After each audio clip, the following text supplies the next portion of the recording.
Boris Yeltsin was one of the most corrupt individuals ever to sit in a position of power in Russia. He was corrupt to the bone. He was a drunk. He was a thief. He took bribes. He allowed bribes. He basically oversaw a system of government that was about schemes and planning and plotting to make money quickly. Robber capitalism of the utmost degree. And when you surround yourself with people like that, who can you rely on? I mean, I think at some point in time, even Boris Yeltsin realized this is broken. This is badly broken. Russia's in deep trouble. But who does he turn to? The people who have been stealing Russia blind for the past 7 years? Does he turn to the thief and say, secure the bank? No. There was one man in that group who was incorruptible. One man with a reputation of integrity. One man who got the job done without asking for a bribe. His name was Vladimir Putin. And, I'm not here pretending that Vladimir Putin's God's gift to the world. I don't know him. I have read a lot of allegations that have been leveled against him, calling him corrupt, et cetera. But every time you pursue that, you don't find any evidence. In fact, you find the exact opposite. People who have met him during this time period talk about how honest he was, how hardworking he was, how sincere he was. Again, I'm not saying he's perfect. Nobody is. But when you're surrounded in a sea of corruption, this man, Vladimir Putin, who otherwise might have been seen as mediocre or,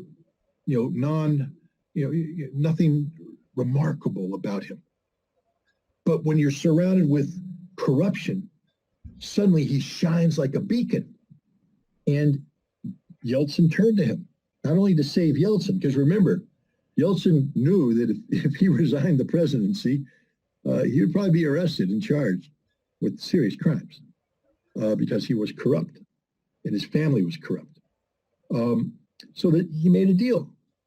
I will make you president, but you don't arrest me. And according to the lore, Putin turned it down and said, I'm not ready for this. This is not what I should be. I shouldn't be president. And Yeltsin came back to him and said, no, this is what I want. And Putin said, okay. And Putin kept his word. Yeltsin wasn't arrested. Yeltsin wasn't prosecuted, but the system of corruption came to an end. Now, you can't end corruption instantly. When the entire system is corrupt and you step in, you can't just turn around and fire everybody? What you can do is lead by example to begin to appoint honest people. Now, everybody talks about the Silovki, the men of power that Putin put around him. Well, who is Putin supposed to turn to in the early days? Russian businessmen? Michael Khodorkovsky, one of the most corrupt individuals ever, a man who robbed pensioners blind to get control of Lukos. I could go on and on and on. Every single one of these, oligarchs, thieves, murderous thieves in some ways. So Putin turned to people he trusted. Who did he trust? Well, I have to tell you that if I ever was put in a situation like that, I'd rely on people I met in my career who were honest, who had integrity, who I could personally vouch for. Many of them would be military officers who I met in my military career. Putin brought in intelligence officers, brought in people that he knew from his intelligence past, because he had to bring in people he could trust. And he did so. Is this perfect? No. Is it ideal? No. Is it reality? Yes. And then he worked hard to try and bring down corruption. I mean, I've got Khodorkovsky's book here someplace, but Khodorkovsky complains that Putin ran him out of Russia. Putin told him to stay the hell out of politics. He said, don't get involved in politics. And Khodorkovsky, of course, said, who are you to tell me what I can do? This is democracy. Well, it ain't democracy, Khodorkovsky. Nobody elected you. You stole all your money. You robbed people to gain control of Lukos. You're not an honest businessman. You're a corrupt oligarch, and you have no role to play in politics. Had you not stolen this money, no one would know your name. So stop pretending that you're some power broker. But he was under Yeltsin. See, under Yeltsin, he could take that money and leverage it. He could buy people. And he was used to buying people, controlling things. Putin comes in and says, no more. And when Khodorkovsky objected, Putin arrested him. Of course, Khodorkovsky cries, he stole my money. He stole Lukos. No, you stole Lukos. Putin told you to stay out of politics. You decided to get involved in politics. Now you're in jail. Tough noogies. And Putin used that as an example against the others. And he started to try and bring the corruption under control. You can't bring it under total control. So what he told the men who earned their billions by stealing the Russians, he said, continue to do business, but no more stealing from the Russian people. Now you serve the state. You can have your billions.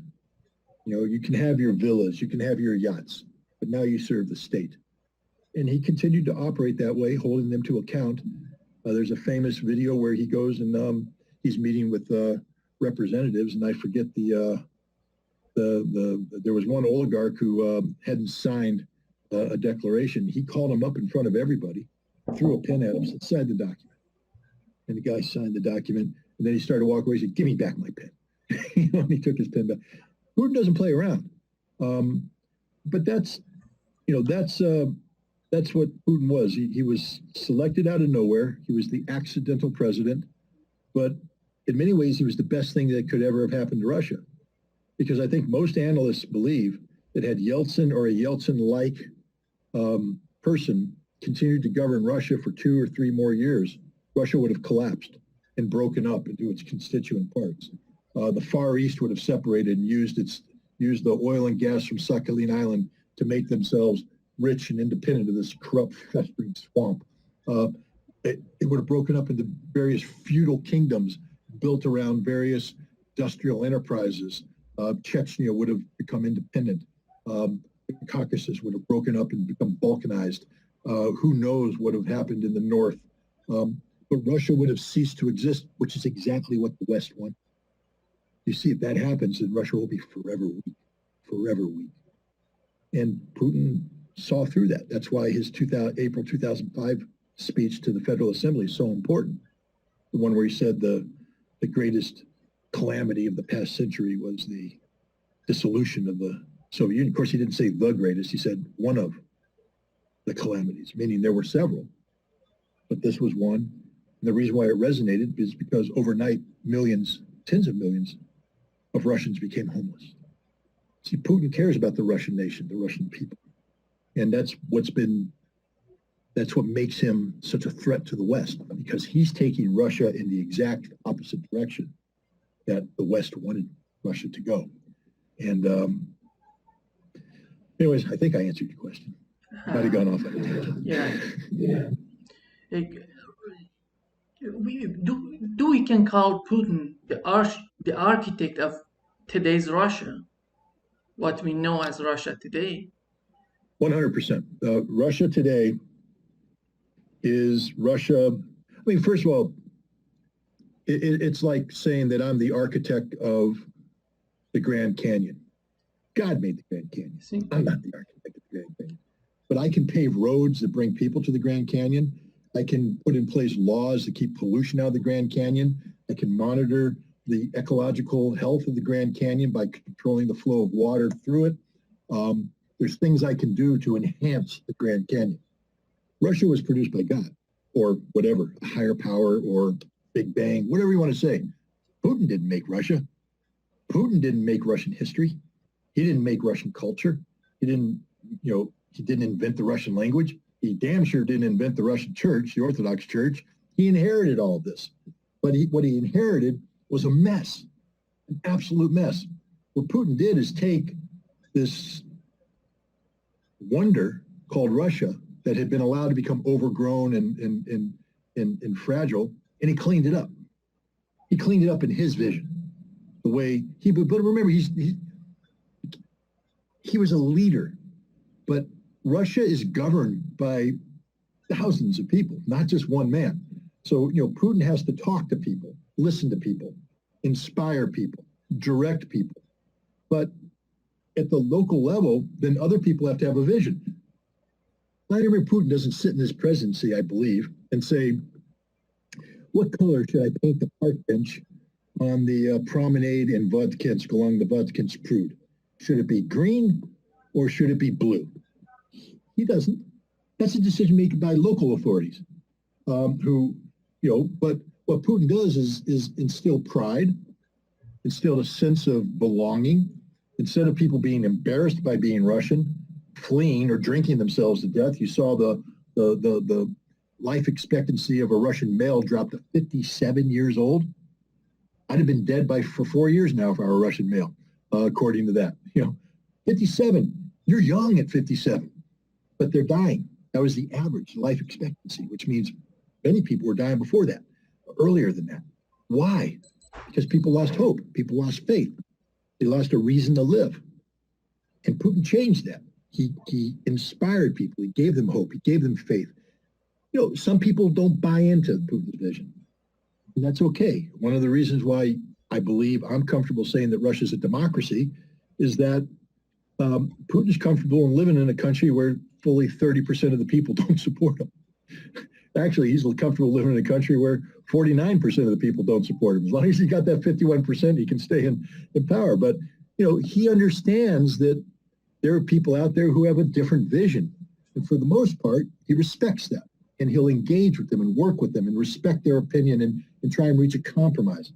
I think where he draws a line is when these people who are opposed to him are motivated by something other than the best interests of Russia.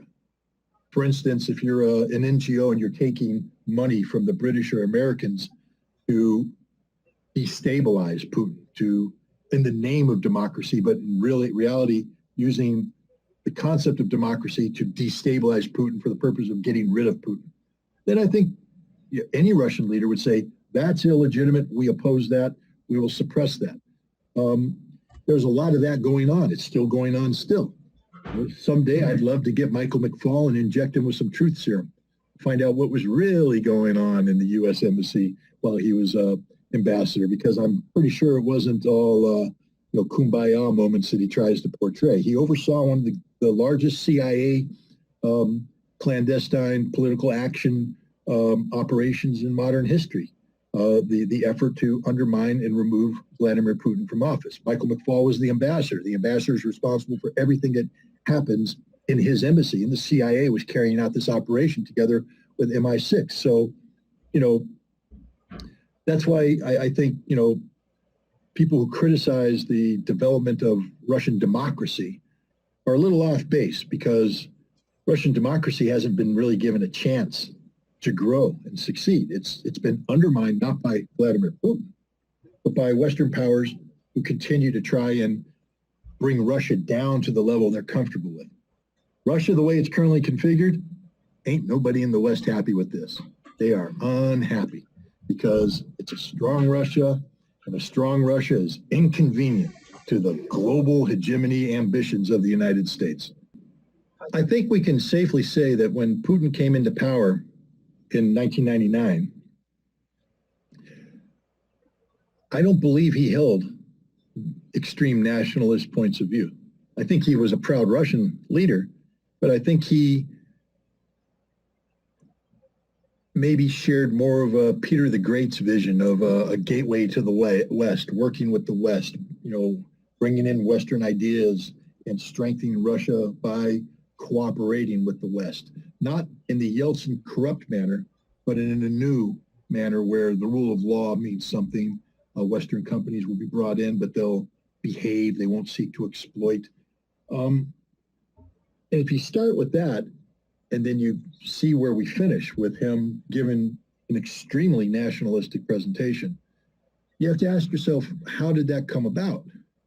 And you can measure it by the speeches that Putin gives. I mean, it's a book. Somebody needs to write. Maybe I'll write it. I don't know. I think a Russian should write it. But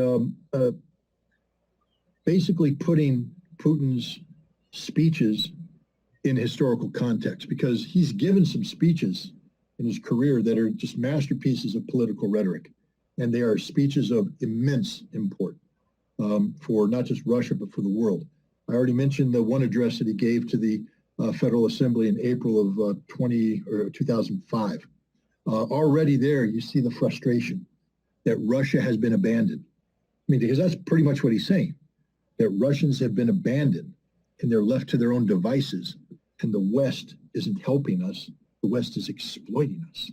So right there, you see that, simply 6 years after becoming president, Putin's already feeling betrayed by the West and realizing that Russia needs to stand on its own, that no one's going to help it. It has to do it itself. Then you take a look at his presentation at the Munich Security Conference in 2007. That's a fundamental divorce from the West. Up until that time, the West had been laboring under the pretense that that Putin would fold eventually, get soft, become more Yeltsin-like, wouldn't be able to stand up to the West in a concerted fashion. The Munich Security Conference presentation was the exact opposite. It was Russia calling out the West for what they were. These warmongers, these people who violated international law, who did whatever they want to do. Do you not know what you have done? What he said about Iraq. And there you see him setting Russia apart, like a divorce. And then, then we take a look at the period of the reset. When because Putin had to step aside and swap out with Dmitry Medvedev in 2008, I believe, because he only could get 2 terms as president consecutive by the Constitution. And from 2008 until 2012, we see the United States trying to isolate Putin, remove Putin, eliminate Putin, not physically, but politically, by this policy of a Russian reset. Basically bribing Dmitry Medvedev with massive amounts of American assistance, and we'll do everything we can to help you as long as you keep that man, Vladimir Putin, out of office. We want him gone. I mean, so much so that, Joe Biden flew to Moscow in March of 2011 and gave a presentation to the opposition where he said, it's bad for Russia if Putin decides to run again for president, it's bad for Putin and bad for Russia. Imagine a Russian politician flying to the United States giving that speech. If Joe Biden decides to run for re-election, it'll be bad for Joe Biden and bad for America. Everybody said, what the hell are you doing? You're threatening us? Well, Putin ran for re-election and he won. And in 2012, basically the United States began a concerted effort to undermine him. It led to 2014 Maidan, the decision to try and take Ukraine away, sanctioning, isolation, etc. So when you have all this, Newton's, I think, 3rd law, for every action, there's an equal and opposite reaction. It has a corollary in just about everything. Human emotions, politics. If I'm mean to you, you're going to be mean to me. If I'm nice to you, you should be nice to me. I mean, it's that way. Putin is in an environment where the United States and Europe has basically declared war on him, unofficially. They want him removed from power. They're doing whatever they can to weaken and isolate and harm Russia. There's no more pretense about helping Russia. It's all about isolating Russia. NATO is building up against Russia. Poland and the Baltics are speaking out against Russia. Everything Russia does is bad and opposed. So what is Putin supposed to do? What does he fall back on? He falls back on Russia, on Mother Russia, on Russian nationalism. And the ultimate manifestation of this was his decision in February 24th to carry out the special military operation. The special military operation resulted in 4 new provinces being absorbed by Russia. Mother Russia grew, and Putin gave a speech worthy of that moment. Now, if you're a Russian, you should have pride. If you're in the West, maybe you're angry by it, but it doesn't matter because Putin wasn't speaking to the West. He wasn't talking to the West. He was talking to the Russian people. And I believe, just like their president, many Russians are becoming nationalistic. Russians are growing up to understand and have pride in their country. There was a time where Russians had a sort of a stigma, where like an inherent inferiority complex, where they were proud to be Russian, but, Europe and America, they sure have nice stuff. Now the Americans, yeah, they're pretty smart. They're pretty powerful. The Europeans, they're wealthy and all that. And so the Russians always had this little inferiority complex. And I think Russians now are waking up saying, the hell with them. We got Russia. I mean, for everything you got there, we got it. Moscow, from all what I hear, is a wonderful city. Modern. St. Petersburg, you can't beat it for the culture. You can pick any Russian city today, and it's a city that is modern. People have a relatively high standard of living. The infrastructure in Russia is getting better. There's not one metric that you can apply that shows that Russia today is worse off than it was when Vladimir Putin took office. You know, in the United States, we have a saying that, are you better off today than you were 4 years ago? And we always say that about a president, or, why would we vote for this guy? Are we better off today than we were 4 years ago? And if the answer is no, then we need to get somebody new in. Here's a question to any Russian. Are you better off today than you were in 1999? And you can't find a single Russian that says no. Because 1999 sucked. Everybody admits it. There's the question you have to ask. Are you better off today than you were in 1999? And the answer is no. And even if you were born in between, because I know we're getting a long time ago now, but, what is that, 23 years? When was Russia better than it is today? When was Russia better than it is today? I know Russia's at war. I know the sanctions have hit, but Russians need to ask themselves, from what I've seen, Russians go on vacation. What starving nation goes on vacation? What people of a nation that is incapable of supporting itself go on vacations? The Russians go on vacations. They enjoy life. They have a high standard of living, a higher standard of living. How many Russians actually go to bed hungry at night? How many Russians are homeless? How many Russians are unemployed? And you just have to look at all these metrics and say, life ain't too bad. Now, if you want to say democracy, well, ask yourself why there isn't a vibrant democracy. Is it Vladimir Putin's fault, or is it the West's fault? Because if you for a second think that the West didn't come in and corrupt every non-governmental organization out there with Western money with strings attached, bringing people out, training them specifically, and it's not just me making this stuff out of thin air. People tend to forget that there was a spy rock in Moscow back in like 2005, 2006, around that time period. I could be off by a couple of years. Spy rock. What is a spy rock? Well, it's a device that looks like a rock. And British intelligence agents were seen going by on their little device, and they were sending signals to the rock and transferring money, sending instructions to whom? NGOs, who would go by the rock and get their instructions sent to them. Why would British intelligence need to use a rock to communicate with the NGOs? Because they're plotting. Guess who got control of the rock and all the contents of the rock? The Russians. They know everything. They know the truth about the corruption of the NGOs. They know about the money. They know about the instructions. Now, in a true dictatorship, these people would have been arrested, put up against the wall, and shot. All Russia did is shut down the NGOs. They arrested some people, charged them with embezzlement and corruption. Nobody was hung. Nobody was shot. I can't say that, we wouldn't have hung or shot people here in the United States, but if we had caught somebody receiving instruction from the Russian intelligence service about undermining the Democratic Party or Republican Party, they'd be in jail for a very long time.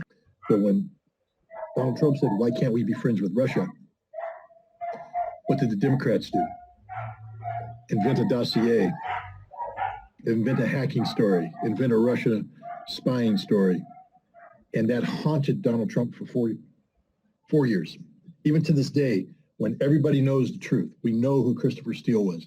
We know, Robbie Mook made up the hack. We know CrowdStrike is a corrupt, organization that worked with the FBI to fabricate evidence of a hack. We know that Brennan, the CIA director, deliberately released information that he knew to be false to the president to shape a narrative that Donald Trump was under the control of the Russians. Trump wasn't under control of Russia. I'm not going to sit here and sing Donald Trump's praises. He's an adult. He has to be held accountable for his actions. Some of his actions are abhorrent. Some of his actions are commendable. I think that he deserved at least consideration for the Nobel Peace Prize for his efforts to denuclearize North Korea. I mean, look where we are today with Joe Biden's leadership. North Korea has announced a formal nuclear program with formal nuclear doctrine with ICBMs that threaten American cities. Really? When we could have gotten rid of them? When Donald Trump actually was ready to cut a deal to get rid of them? But because we're not allowed to negotiate with Kim Jong-un, because this was going to be disruptive of our treaty relationship with South Korea and Japan, which we need to contain China. We can't solve the problem in North Korea because that doesn't allow us then to focus on containing China. No, he was undermined, sabotaged by his own Secretary of State, Mike Pompeo, and his National Security Advisor, John Bolton, stabbed him in the back. Same thing with Russia. He was never allowed to get a Russian policy implemented that would lead us down the road of friendship. He made lots of phone calls with Putin, and he had his people he trusted reach out. But as a government, as a country, he was not allowed to do that. He was attacked every time. And yeah, you're right. Look what happened to him. So here we are today, and anybody who dares speak out about the potential of friendship between the United States and Russia, is criticized, called a information terrorist or a Russian propagandist or worse. It's a bad situation. NATO trained army. NATO trained in the past 7 years, attacking Donbass, Donetsk, and Lugansk, which it appears they were about to do. I think that I can understand, okay? I can understand why Putin decided the only solution here is for me to clean these guys out and take back Donetsk and Lugansk and see what else happens. Do I have allies in this? I do. Xi Jinping, he couldn't pick a better ally, and so he went ahead. So people say to me, McGovern, shall you think that's all right? Look, what I say to them is this. I think Putin, like any president, considers his main duty and first and foremost duty to defend his country from outside aggression. I have to say we give him that.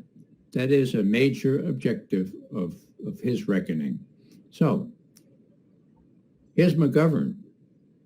Why don't we try to be a little empathetic here and put ourselves in Putin's shoes, okay? And I watch all this activity going back to the coup in Kiev, 2014, and I see the encroachment of NATO closer and closer to the east, despite promises in the past not to do that. So what's the bottom line for me? I say to my friends, no. I don't want to be a hypocrite. Hypocrites are not nice people. So if I was sure, well, let me put it this way. If I were Putin, I'm not sure what I would have done. When you're president of a country and you see an existential threat,